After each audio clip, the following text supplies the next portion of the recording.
Hello, ఈరోజు royal challenge team win పై నా betting 5,000 కాస్కో. First 6 పై 2,000 పెట్టుకో.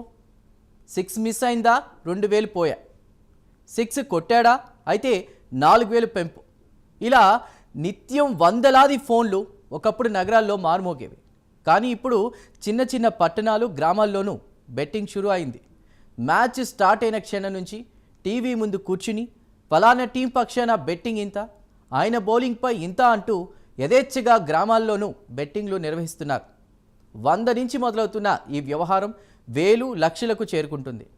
బెట్టింగ్ మాఫియా కారణంగా యువత అప్పులు ఆత్మహత్యల పాలై చివరికి కుటుంబాలే విచ్ఛిన్నమవుతున్నాయి.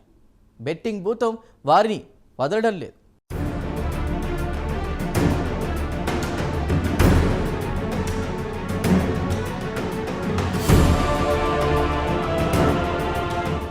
ఐపీఎల్ 2025 కొత్త లీగ్ సీజన్ మొదలైంది. మార్చి 22 నుంచి క్యాష్ రిచ్ లీగ్ దాదాపు 2 నెలల పాటు క్రికెట్ ప్రేమికులకు వినోదాన్ని పంచనుంది. దీంతో క్రికెట్ ప్రియులు ఆసక్తి మొత్తం అటువైపు మళ్లుతుంటే వారిలోని ఆసక్తిని డబ్బు రూపంగా మార్చి ఆ డబ్బును బెట్టింగ్ మాఫియా జలగల్లా పీల్చుతోంది. ఐపీఎల్ సీజన్ షురూ అవ్వడంతో ఆన్లైన్ ఆఫ్లైన్లోనూ బెట్టింగ్ జోరందుకుంటోంది. కొన్నేళ్లుగా సోషల్ మీడియా ఇన్ఫ్లుయెన్సర్లు తమ స్వలాభం కోసం బెట్టింగ్ యాప్స్కి భారీగా ప్రచారం కల్పిస్తున్నారు. క్షణాల్లో వేల రూపాయలు గెలవచ్చు అంటూ వీడియోలు చేస్తూ సామాన్యులను ప్రభావితం చేస్తున్నారు. టెక్నాలజీపై అవగాహన లేని చాలా మంది నిజమని నమ్మి యాప్లు డౌన్లోడ్ చేసుకుని మోసపోతున్నారు. ఇప్పటికే ఐపీఎల్ సీజన్ ప్రారంభం అవడంతో దేశంలో ఆన్లైన్ అక్రమ బెట్టింగ్ యాప్ల ఆదాయం మళ్లీ ఆల్ టైమ్ గరిష్ట స్థాయికి చేరుకోవచ్చని నిపుణులు హెచ్చరిస్తున్నారు. సాధారణంగా దేశంలో 15 కోట్ల మంది తరచుగా బెట్టింగ్లలో పాల్గొంటారు. కానీ ఐపీఎల్ సమయంలో ఈ సంఖ్య ఏకంగా 39 కోట్లకు చేరుతుందని నివేదికలు చెబుతున్నాయి. 2024 నాటి నివేదికల ప్రకారం ఆన్లైన్ బెట్టింగ్ యాప్ మార్కెట్ 8.20 లక్షల కోట్లు దాటనుంది. ఈ బెట్టింగ్ యాప్లు 30% వార్షిక రేటుతో పెరుగుతున్నాయి. కేవలం 4 బెట్టింగ్ ప్లాట్ఫామ్లు Parimatch, Stake, 1xBet, battery bet యాప్లు 2024 అక్టోబర్ డిసెంబర్ మధ్య 3 నెలల్లో 160 కోట్ల వెబ్సైట్ విజిట్స్ అందుకున్నాయని సదరు నివేదిక పేర్కొంది. ఇది ఫేస్బుక్, మెటా, ఇన్స్టాగ్రామ్ లాంటి సోషల్ మీడియా ప్లాట్ఫామ్లకు 3 నెలల్లో వచ్చే 4.28 కోట్ల విజిట్స్ కంటే అనేక రెట్లు ఎక్కువ కావడం విశేషం. ఈ బెట్టింగ్ యాప్లు సామాన్యులను సోషల్ మీడియా ప్లాట్ఫామ్ల ద్వారా 100 పెడితే 1000 లాభం అంటూ నమ్మిస్తాయి. మొదట్లో తక్కువ మొత్తంతో ప్రారంభించి ఆ తర్వాత లక్షలాది రూపాయలను వారి నుంచి దోచుకుంటున్నాయి. ఈ బెట్టింగ్లలో పాల్గొనే వారిలో 99% మంది ఆర్థికంగా కుదేలవుతున్నారు.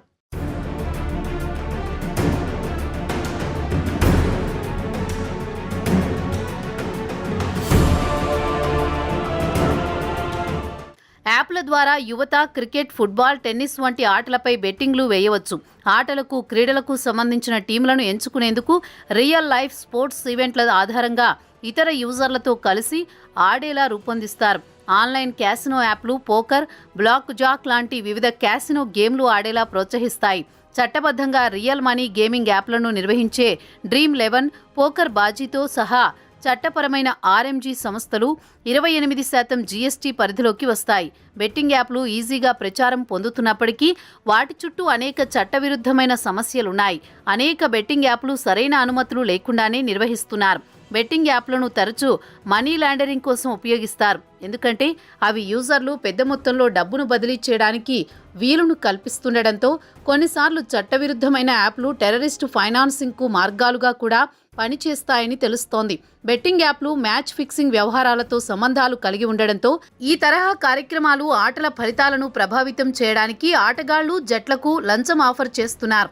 మన దేశంలో బెట్టింగ్ సంబంధిత చట్టాలు ఒక్కో రాష్ట్రంలో ఒక్కోలా ఉన్నాయి. పలు రాష్ట్రాల్లో ఆన్లైన్ బెట్టింగ్ను నేరంగా పరిగణిస్తారు. మరికొన్ని రాష్ట్రాల్లో పరిమిత స్థాయిలో అనుమతులు ఉన్నాయి. కేంద్ర ప్రభుత్వం కూడా దీనిపై కొన్ని చట్టాలు రూపొందించింది. తెలుగు రాష్ట్రాల్లో ఈ బెట్టింగ్ యాప్స్పై పూర్తి స్థాయిలో నిషేధం అమల్లో ఉంది. సిక్కిం, గోవా, నాగాలాండ్ రాష్ట్రాల్లో నియంత్రణ స్థాయిలో అమల్లో ఉన్నాయి. అయితే టెక్నికల్గా నిషేధించడం సవాల్గా మారింది.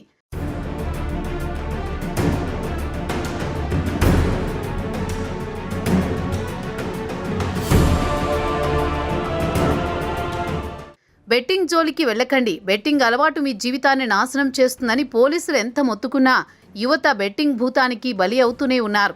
సెలబ్రిటీలకు, బెట్టింగ్ యాప్ల నిర్వాహకులకు పెట్టుబడులుగా కోట్లు కుమ్మరించి ప్రమోషన్స్ చేస్తుండడంతో పట్టణాలు పల్లెల్లో యథేచ్ఛగా బెట్టింగులు పెరిగిపోయాయి. యువతతో పాటు చిరు వ్యాపారస్తులు, ఉద్యోగులు బెట్టింగ్ కాస్తున్నారు. యువత ఆసక్తిని ఆసరాగా చేసుకుని కొందరు బెట్టింగ్ శిబిరాలు నిర్వహిస్తున్నారు. సెల్ పట్టుకుని కూర్చుంటే చాలు లక్షల ఆదాయం నిమిషాల్లో చేతికి రావడమో పోవడమో జరిగిపోతోంది. 100 మందిలో ఒకరికి వచ్చినట్టు తెలిసి మిగతా వారు కూడా ఆశలు పెంచుకుని అప్పుల ఊబిలోకి వెళ్లిపోతున్నారు.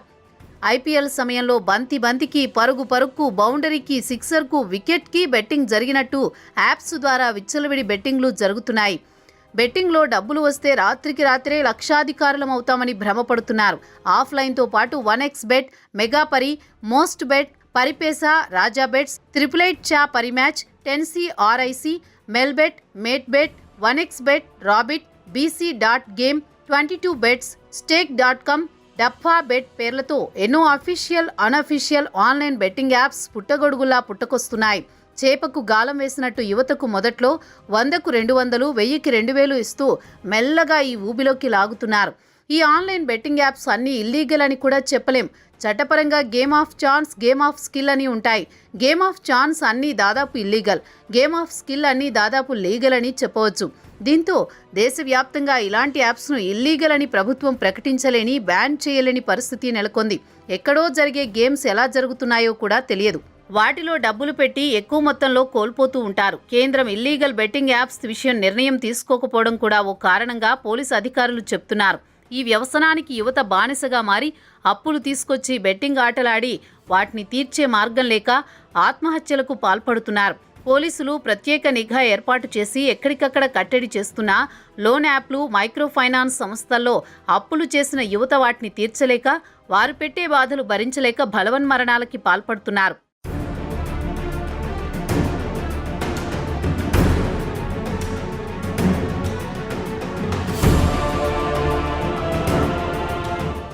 సోషల్ మీడియా ఇన్ఫ్లుయెన్సర్లు బెట్టింగ్ యాప్స్ని ప్రమోట్ చేయడంతో ఇప్పుడు పోలీసులు రంగంలోకి దిగారు. వారిపైన వరుస ఫిర్యాదులు వస్తుండడంతో విషయం సీరియస్ అయింది. ఈ విధంగా బెట్టింగ్ ప్రమోట్ చేస్తున్న సోషల్ మీడియా ఇన్ఫ్లుయెన్సర్లకు పోలీసులు బుద్ధి చెబుతున్నారు. పోయేది మా ప్రాణం కాదు కదా, ముగ్గులోకి దింపుదాం, ఆడిద్దాం, కోట్లు సంపాదించుకుందాం. ఇదే ధోరణితో వెళ్లిన సోషల్ మీడియా ఇన్ఫ్లుయెన్సర్లకు చట్టం తన పని తాను చేసుకుంటూ పోతే ఏం జరుగుతుందో, అది ఎలా ఉంటుందో ఇప్పుడిప్పుడే తెలిసొస్తోంది. ఈ పరిణామాలన్నీ చూసిన యువత ధోరణిలో మార్పు వస్తుందా? తమకు తాముగా బెట్టింగ్కు దూరంగా ఉంటూ పరిమితి విధించుకుంటారా అనేది చూడాల్సి ఉంది.